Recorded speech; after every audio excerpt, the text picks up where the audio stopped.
daun pandan 15 lembar, tambah karena ini daun pandannya perwarnanya kurang, kita tambahin aja warna 3 tetes. Nah, kita siapkan air 350 ml untuk kita blender nanti. 50 gram tepung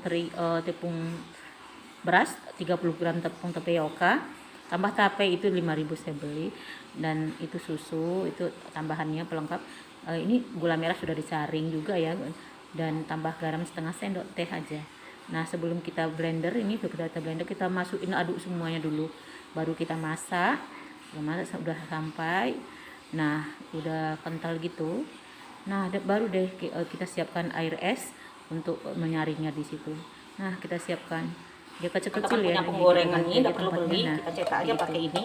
Nah, itu teman-teman, kita ganti bagus juga. Nah, sekarang kita praktekkan, kita plating ke gelas.